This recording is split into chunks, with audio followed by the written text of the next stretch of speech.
Okay, Dave, I Googled you yesterday. Okay. A lot of pictures pop up, but I found something else interesting. Yep. A comment from a random forum that says, entrepreneurs are out there. If you do not know who Dave McClure is, then I'm seriously concerned for your entrepreneurial viability. Okay. Well, whatever. I guess if I'm well known, that's hopefully a good thing. But You are a popular guy, so you brand yourself a geek, right? I was a software developer at one time. Yes. And then you move into marketing? Yeah. I was a programmer developer for about 5-7 years out of college, and then started a small company. And then as a result of running that company and then working at PayPal, kind of shifted over to more of the business and marketing side. I see. So being a geek, then transition to become an entrepreneur, and then become a marketer. Although I'd still say I'm a geek. Depends on what that means, but awkwardly socially inept occasionally, and still maybe somewhat technical, maybe. I see. So how did they all started? How do you become an investor, and how would your career path actually help you become a better investor? Well, I don't know about better investor. I started out as a developer and was a programmer for many years when I was first getting started. I think the combination of engineering and marketing backgrounds helped give me some perspective on companies. When I was before I started investing, I was doing some consulting and advising for a few companies, and I think that's what they were looking for and what other VCs were asking for, was someone who was modestly technical but also had a sense for the marketing side. So first round capital asked me to help out with Mint.com a little bit when they were first getting started. I did some consulting work with Odesk and with SlideShare. I started doing angel investing when I was at PayPal in 2004, just as I was leaving. So the first 4 years, I guess between 2004 and 2008, I was mostly investing my own money, about maybe average 25K investment in 12 or 13 companies. And that I really enjoyed doing that work. I sort of got lucky. Of those 13 companies, so far 3 were pretty decent sized exits: Mint.com, SlideShare, and Mashery. So those were all 10 to 20x kind of returns, maybe a few others eventually. And then I tried to start a fund in 2008. Summer 2008, there were some problems in the financial markets. Some of you may remember that. Wasn't exactly the best time to be starting a fund. So I wasn't successful getting that off the ground at that time. And another slightly well-known person named Sean Parker ended up recruiting me to work at Founders Fund. Oh. And Sean was an early employee at Facebook and had joined Peter Thiel and some other folks at Founders Fund, which is another venture capital firm here. So. And that was kind of an incubator for Facebook? Yeah, so as a result of doing that job, I was managing a small portfolio, about $3 million, about $2 million that was investing in seed stage companies, and a little bit less than $1 million that we deployed for the Facebook FB fund, which I had sort of taken over and we turned into an incubator program for Facebook-related companies. How long were you working on that, and when did you found 500 instead? Was at Founders Fund for about 1.5 years and started working on, I'd been trying to put together 500 startups really since 2007 or 8, but we officially got it off the ground in 2010. And started out with about $5 or $6 million commitments, and then gradually grew that to about $29 million for Fund 1, and then about a $44 million Fund 2. That's pretty good. Yeah. Right. So I do think it's kind of bold to start 500 startups with a different model that kind of challenges some of the other accelerator models that are out there. For example, Y Combinator. Well, I think we're probably closer to YC than different, but we are slightly different. I thought you were going to say different from VC, which is probably more accurate. So we're probably about 50% seed stage VC or micro VC. We're probably 50% accelerator.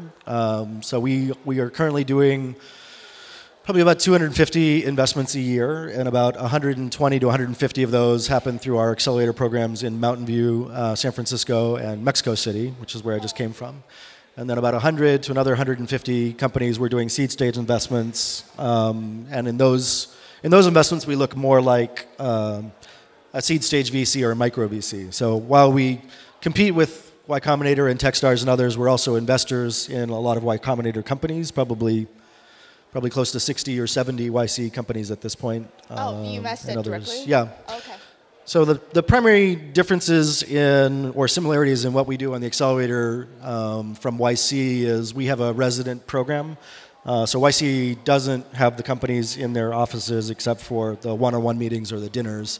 In our offices, we have about 30 companies each in Mountain View and San Francisco that stay with us for 4 months. In Mexico City, it's a slightly smaller cohort, about 15 to 20 companies.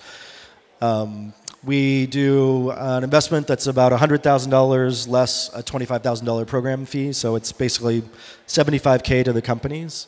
Most other incubator programs are more like $25K. YC, I think, is doing $125K now, so we're somewhat in between those two stages. And then the significant emphasis that we have on most of our companies is really on scalable marketing and customer acquisition. So that's really the sweet spot for us is companies that have a functional product and maybe have between $1,000 to $10,000 a month in revenue or some customer usage, and trying to scale them up to kind of $1 million run rate. There's a lot of things around how accelerator model actually evolve over the years. There's a lot of controversy around your model versus YC, and a lot of other accelerators are out there, right? I don't think there's much controversy about YC's model. There may be some around ours. I do not want to create more controversy than what's already out there, but I just got a burning question I have to ask. Is 500 startups spray and pray? Are you... Well, so let's say we're spray but not pray. It is accurate to say we have a large portfolio strategy. So between 200 to maybe 400 companies per fund has been kind of our target. So how many companies did you invest to date? A little over 750 companies in the last 4 years. And probably in this fund, we'll probably have close to 400 companies. We have maybe about 100, 150 so far. Yeah, so I think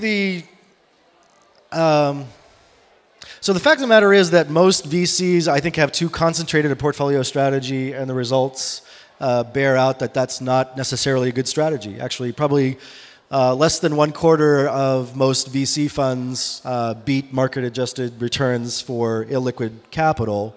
And probably less than 10% of them can do that on a consistent basis more than one fund in a row. So I think the jury is still out on whether VC as an asset class has a strategy that works. I think there are certain VCs that do a great job, and obviously you hear a lot about Andreessen Horowitz and Sequoia Capital and Benchmark and a bunch of others, but the fact of the matter is that venture capital as an asset class really has not performed very well, at least for 50 to 75% of people who are managing funds.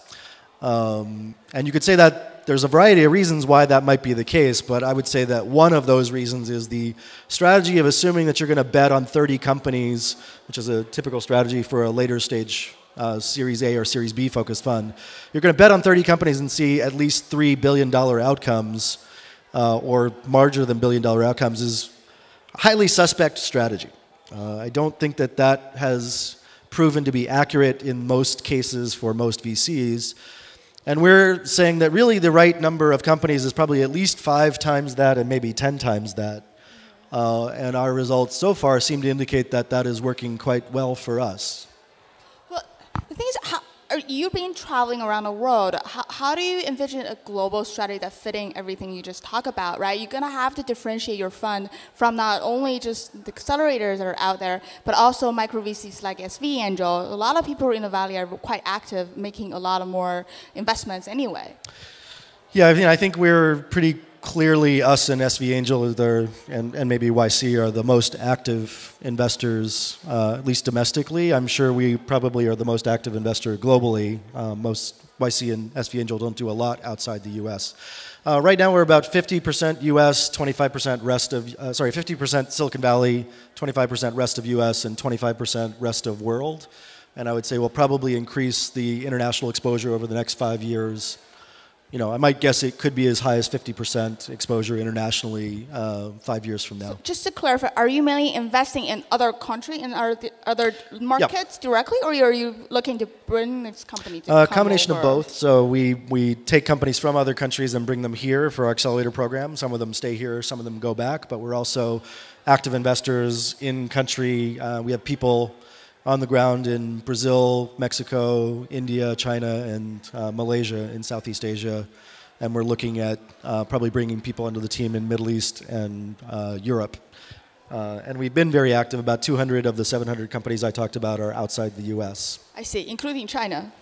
Including China, although China is a little bit more complicated for us. The general strategy, I think, is that the investing internationally, at least from a customer and product standpoint, is not really that different than the US.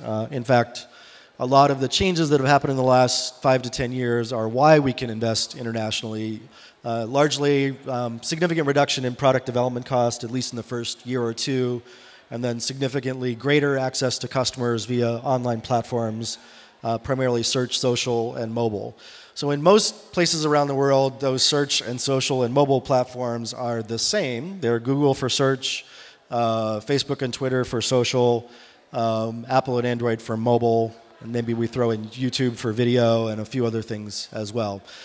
In China, they're slightly different, actually probably quite substantially different. You have Alibaba, Tencent, Baidu, WeChat, and others. So the back-end platforms that most startups interact with in China are not the same as the rest of the world. But pretty much the rest of the world, with maybe minor exceptions, Korea, Japan, Russia, most of those same platforms are the same ones they are here. So our investing strategy here is primarily based on, online marketing platforms as a vehicle for customer acquisition, and that's not different anywhere around the world. And in fact, it's the same companies for most countries around the world.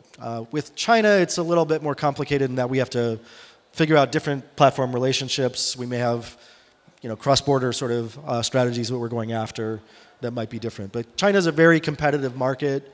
I would argue it's probably a little bit overheated market as well right now. There's a lot of money flying around in China. Absolutely. Can you disclose a couple of examples where you've invested in the Chinese company and what they do? Sure. We're investors in a company called China Net Cloud in Shanghai, which is a managed services provider. They're basically a cloud hosting provider. They support both Chinese companies as well as Japan, Korea, and US-based companies that are doing business in China, or Chinese companies that are doing business outside China. We're investors in a company that does software-based SaaS program for benefits management. Their customers are companies like Foxconn and others that support a large number of Chinese factory workers who manage their benefits online via mobile phones. Do you come in at the seed stage, or are you kind of looking to pick a couple of companies already established and market fit? Internationally, we probably steer a little bit more towards seed and Series A. Domestically, here in the US, we're probably accelerator and seed stage. Some international companies will bring over to the US at accelerator stage. In Mexico, for the Latin American markets, we're also pretty focused on accelerator stage. So we prefer to be very early investors. Internationally, we may occasionally go a little later to bet on companies that are slightly more established, but I'd still say we're probably seed stage investors primarily. I see. Now I have a question about female founders, because there is a huge debate recently, and I read your blog, and then I noticed you guys have a active syndicate on AngelList. Can you talk about that, just to support female founders in the audience now? Yeah. So we've been pretty active on that front. I guess my partners are women, and 4 of the 10 people on the team that are doing investing are women. So we're pretty comfortable investing in women founders. Frankly, we think the market is quite underinvested. We've invested probably in over 100 female CEOs, probably close to 200 women who are co-founders of our companies. It's still probably only 20% of portfolio, so there's probably room for us to improve there. For our accelerator batches, it's been sort of fluctuating between 15 to maybe 30%. I think last batch was around 40%. Some of our biggest exits have come from women-led companies, Wildfire to Google, and also personally I was an investor in SlideShare. And then our syndicate on AngelList, we haven't done our first syndicate deal yet. We're probably selecting a few companies to do there. But that was set up to focus on companies that have a minimum of 10% ownership by women, ideally, more than 10%, but that was the minimum requirement. And I think, general strategy is not just based on women, it's based on diversity overall, so it sort of extends to minority-based founders, whether they're in the US or outside the US, women, other people of color and other people of different orientations, whether those are religious, political, sexual, or otherwise. So I mean, as much as California is a diverse community, the community of VCs and founders is not quite as diverse. At best, it's most recently, Asian and Indian, but still largely male and white. Right. And mostly from especially in Ivy the League VC schools. Industry. Yeah, and so there are definitely smart people who are white and male, but there are smart people who are not white and male, and probably they're in proportion that's greater than 10% or less, which is what the industry has been funding over the last decade or two. So we've been pretty aggressive about pushing that. We still, like I said, probably have more room to go, but we think we're not doing that because we're trying to be nice people, although you might think that we're nice people. We think that because that's actually a better bet. Economically speaking, we think that women and minority founders are probably underinvested and underpriced. And so we're pretty aggressive about trying to go after that as a, segment we can arbitrage value that other people are maybe afraid to do. I see. I think I have two questions that are probably just coming from a point of view of entrepreneurs. I might want to actually ask you. You've talked about different type of investment, and I noticed that you spoke about two investments in China. They're both in a sort of a B2B space. So do you see that enterprise is actually picking up? Are you looking to invest in more in the enterprise space because consumer is getting really, really crowded now? So there's a lot of people who bet on a mobile-first strategy 2 or 3 years ago, who I think screwed that up fucking royally. And there are also people I think who bet on an Android-first strategy a little too early, although I think that's now probably an okay strategy. I think people prematurely chose Android as a similar size market to iOS when that was only true from a device standpoint, not necessarily true from an app or monetization standpoint. Sure. So I will say that several people felt like they tried the mobile-first strategy and failed, and then decided that enterprise was a really great new strategy that was a better fit for their firm or their resources. And frankly, I think that's a lot of bullshit. I think there is a clear trend that enterprise companies are spending more money on SaaS businesses and on mobile devices, and that's a fairly recent trend. Well, on SaaS, it's not a recent trend. It started happening 5 to 10 years ago. It's on mobile and tablet. It's probably a somewhat recent trend that has occurred in the last 3 to 5 years. So it is true that enterprise or large companies are spending more on SaaS businesses, and they're spending more on tablet and mobile businesses, and that's creating an opportunity for startups.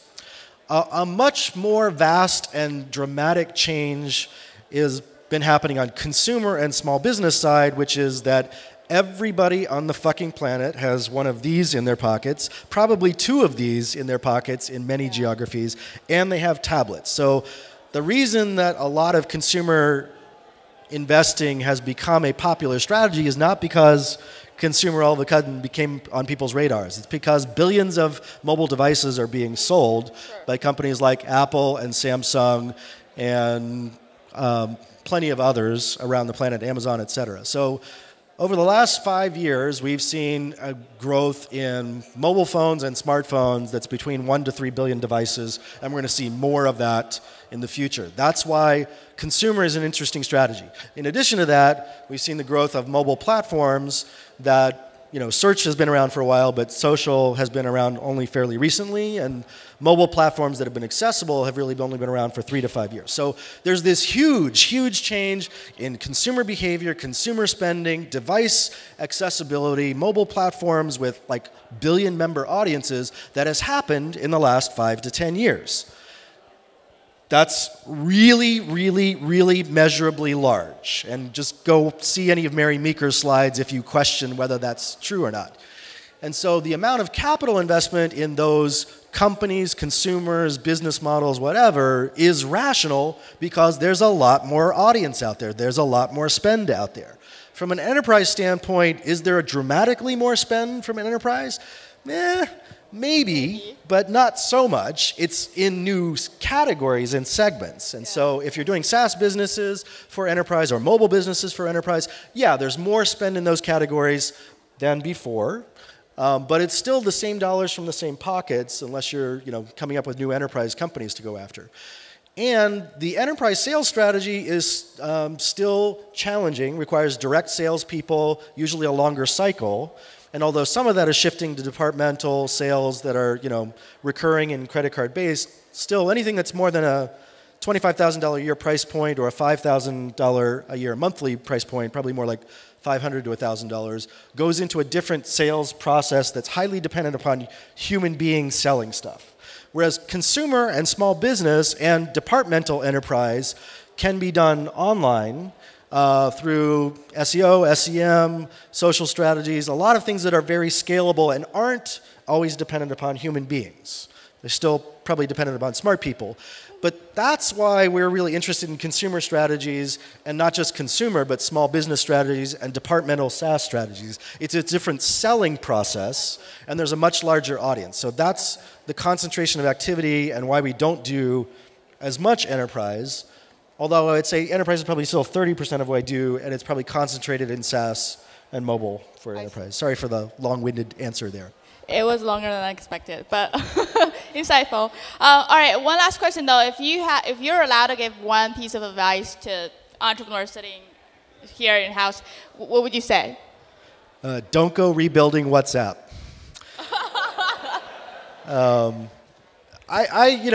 As much as there's been lots of success stories around growth first, revenue second stories, and that's the popular, sexy thing, we're appreciative of the Instagrams and WhatsApp of the world, but that's not our core investment thesis. We're primarily looking at SaaS businesses, e-commerce businesses, lead gen focused businesses that deliver value and have customers pay for them.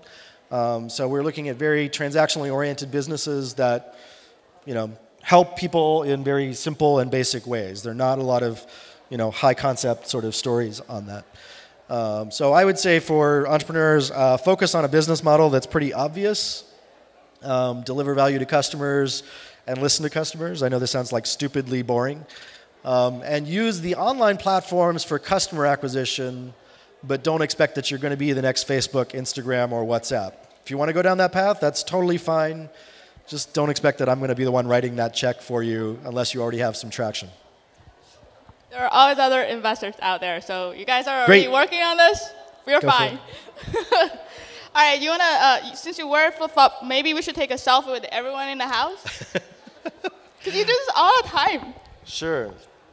Sorry, you want a selfie of us or you want a selfie of them? Selfie with everyone from Oh, okay. Got it. Yeah. All right. Let's see if we can do this right. Get excited, people. Okay, so, whoops.